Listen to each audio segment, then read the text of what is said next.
शिक्षा में यहाँ की सरकारें जो हैं, चाहे वो कांग्रेस की सरकार रही हो, चाहे वो बीजेपी की सरकार रही हो, चाहे और किसी की सरकार रही हो, शिक्षा के मामले में दोहरी नीति अपनाती रही है। हमेशा शिक्षा में जो गरीब वर्ग के लोग हैं उनको शिक्षा से दूर किया ऐसा है।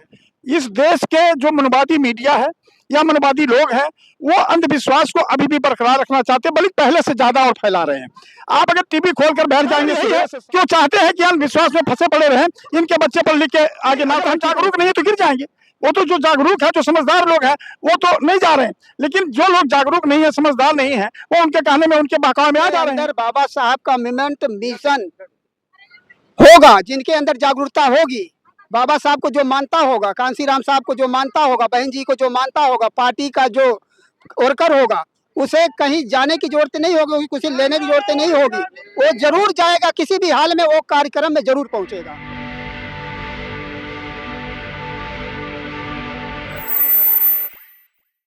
जय भीम, मैं मेवालाल और आप देख रहे हैं बहुजन समय। साथियों, आज मैं नोएडा में आया हूँ। ये प्रेरणा स्थल है, बहन जी इसको बनवाया था अपनी सरकार जब बनी थी।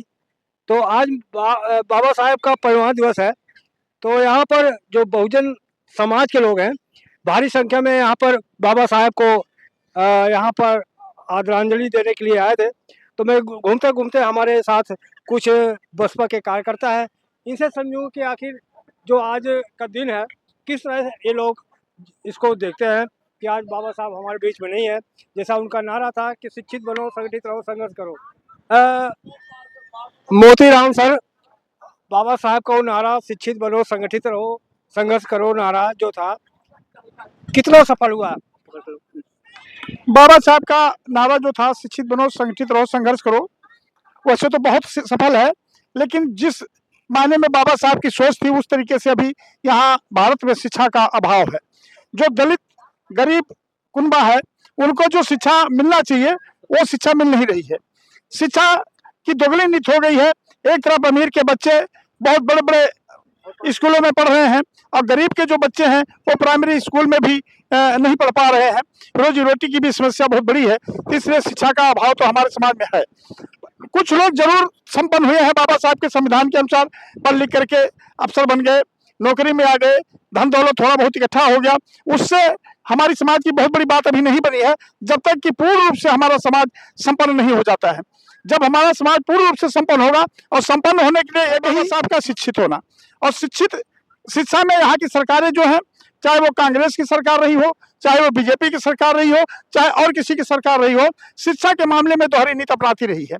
हमेशा शिक्षा में जो गरीब वर्ग के लोग हैं उनको शिक्षा से दूर किया जा रहा है। अंधविश्वास में जाने का केवल कारण यही है कि जो बेरोजगारी है, जो नौकरी नहीं मिल रहा है और बेटियों का शादी नहीं हो रहा, यही कारण है क्या अंधविश्वास में जाने? सर, ऐसा है, इस देश के जो मनवादी मीडिया है या मनवादी लोग हैं, वो अंधविश्वास को अभी भी बरकरार रखना चाहते हैं, बल्कि पहले से ज्यादा और फैला रहे हैं। आप अगर टीवी खोलकर बैठ जाएंगे सुबह से शाम तक, क्यों चाहता है? कारण बताइए ना। कारण यही है कि वो चाहते हैं कि अंधविश्वास में फंसे पड़े रहें, इनके बच्चे पढ़ लिख के आगे ना, तो गिर जाएंगे। वो तो जो जागरूक है, जो समझदार लोग हैं, वो तो नहीं जा रहे हैं, लेकिन जो लोग जागरूक नहीं है, समझदार नहीं है, वो उनके कहने में, उनके बहकावे में आ जा रहे हैं। बुद्धिजीवी वर्ग है वो सोया हुआ है। हमारा तो जो बुद्धिजीवी वर्ग है, वकील है, प्रोफेसर है, डॉक्टर, इंजीनियर है, जिनको बाबा साहब ने तैयार किया था कि आप पढ़ लिख करके समाज को समझाओगे, वो अपनी पूरी ईमानदारी के तहत समाज को नहीं समझा पा रहे हैं। अगर वो लोग ईमानदारी से समाज को समझाते तो हमारा समाज गर्त में नहीं जाता, हमारा समाज अंधविश्वास में नहीं जाता। अब लास्ट आपका क्या रहेगा कि किस तरह से समाज को जो जातियों में बटा है, क्या शादी, अंतर जातीय शादी में खान पान बराबर करें, क्या किस तरह से आप एक होंगे? मानवर साहब कांसीराम जी कहते थे कि अगर आप जातियों में कई 6047 जातियों में आप बटे हुए लोग हैं, इन जातियों में अगर आप शादी ब्याह नहीं कर सकते हो तो भाईचारा के तहत आपस में बैठ तो सकते हो, बात कर सकते हो, इनके दुख सुख में तो जा सकते हो। अगर मन पड़े तो आप शादी ब्याह भी कर सकते हो। जब आपका उठना बैठना एक होगा, जब आप शादियां ब्याह एक करेंगे, इनके दुख सुख में आपस में आप आना जाना शुरू करेंगे, तभी ये बहुजन समाज बन पाएगा। कहाँ रोड़ा टरा है कि विचारधारा रोड़ा टरा है कि जातियां रोड़ा आ रही है? जातियां रोड़ा आ रही है, जातियां हम लोगों ने तो बनाया नहीं है। जातियां जिन लोगों ने बनाया, वो जातियां आज भी बरकरार रखना चाह रहे हैं, आज भी वो जातियां बरकरार रखना चाह रहे हैं। हम लोग तो संविधान के तहत जातियां बाबा साहब ने तोड़ ही दिया है, लेकिन जो लोग जिनका जातियों से फायदा है, जिन लोगों को जातियां बनाने से फायदा है, वो लोग ही वो लोग ही जातियां बरकरार रखना चाहते हैं। आप लोग कहाँ से आए हैं, अपना परिचय बताएं। हम लोग दिल्ली से आए हैं, बहुत मोती नगर विधानसभा क्षेत्र है। बहुजन समाज पार्टी का बहुत पुराना कार्यकर्ता हूँ और आज भी तन मन धन से बहुजन समाज पार्टी की सेवा में लगा हूँ। और मैं दिली इच्छा है कि बहन जी एक बार फिर उत्तर प्रदेश की मुख्यमंत्री बने और आगे चल के देश की प्रधानमंत्री बने। इसी कार्यक्रम में हम लोग लगे हुए हैं। बहन जी आज आना था, बहन जी को आने से कौन रोक दिया? बहन जी आने नहीं, बहन जी का ट्वीट आपने, अगर पत्रकार साथी आप, बहन जी का ट्वीट आपने पढ़ा होगा। बहन जी ने यही ट्वीट में लिखा है। आगे क्या प्रॉब्लम है तो हम नहीं बता सकते। जो ट्वीट है बहन जी का जो कहना है उसी को हम लोग मानते हैं। जो बहन जी कह देते हैं उसको हम लोग मान लेते हैं। तो बहन जी का कहना है कि हमारे आने से कार्यकर्ताओं को, परिवार को, बाल बच्चों को बहुत तकलीफ होती है, क्योंकि सुरक्षा व्यवस्था इस कदर कर दी जाती है कि हमारे लोगों को असुविधा हो जाती है। लखनऊ में भी सुविधा होना चाहिए फिर। नहीं, वो एक बार तो दिखाना था, बहन जी ने दिखाया, और जब जरूरत होगी फिर बहन जी दिखाएंगी। हिंदू धर्म पे भी नहीं जाएंगे? नहीं नहीं, सुरक्षा का मामला ऐसा नहीं है, ऐसा नहीं है। बहन जी का आपने देखा है कि लोग कहते थे घर से नहीं निकलती, ये नहीं करती, लेकिन बहन जी बिहार में भी गई प्रोग्राम करने के लिए। यूपी में भी आपने देखा इतनी बड़ी रैली की। और आज हर प्रदेश के लोगों को बुला के बहुजन समाज पार्टी की विचारधारा को बहुत आगे बढ़ाने में तेजी से लगी हैं। और लखनऊ में बहन जी बोली भी है कि जितना मेहनत आप लोग करोगे उससे ज्यादा मेहनत मैं करूंगी बहुजन समाज पार्टी को आगे ले जाने के लिए। सर, जैसे बिहार में आप लोगों ने करिश्मा दिखाया, इतना अच्छा प्रदर्शन किया, क्या उत्तर प्रदेश में आपको लग रहा है कि जमीनी स्तर पे आप लोग काम करेंगे? बिल्कुल 100% अब की बार बहुजन समाज पार्टी उत्तर प्रदेश में सरकार अपनी बनाएगी। क्योंकि जो कार्यकर्ता का मनोबल टूटा हुआ था, जो कार्यकर्ता 10-12 साल से घर बैठ गए थे, सारे कार्यकर्ता नई ऊर्जा के साथ बहुजन समाज पार्टी की बात को आगे बढ़ाने के लिए नई ऊर्जा के साथ लग गए हैं। और आज कैडर के माध्यम से हर बूथ पे हमारे कार्यकर्ता साथी हर बूथ पे जा करके बूथ का गठन कर रहे हैं और बहुजन समाज पार्टी को बहुत तेजी से मजबूत कर रहे हैं। सर, अपना परिचय बताया था। मेरा नाम सर श्री राम गौतम है और कीर्तिनगर चूना भट्टी में रहता हूँ। मोती नगर विधानसभा अध्यक्ष हूँ। श्री राम गौतम मेरा नाम है। आप गौतम जी यहाँ आए हैं कि आपको पार्टी ने कितना पैसा दिया आने के लिए? हमारी पार्टी पैसा नहीं देती है। आपके बहुजन मीडिया के माध्यम से मैं बताना चाहता हूँ कि ये बहुजन समाज पार्टी जो है अपने कार्यकर्ताओं से लेकर के और अपना खुद पैसा लगा करके जहाँ भी बहन जी का कार्यक्रम, महापुरुषों का कार्यक्रम होता है, वहाँ अपना खुद पैसा लगा के चल के आते हैं। हम लोग थोड़ा थोड़ा पैसा लगा के एक बस करके खुद आए हैं यहाँ पे। हम लोग किसी अन्य लोगों से नहीं लेते हैं जो हम लोगों के खिलाफ रहता है, हम लोगों के विवाद करता है।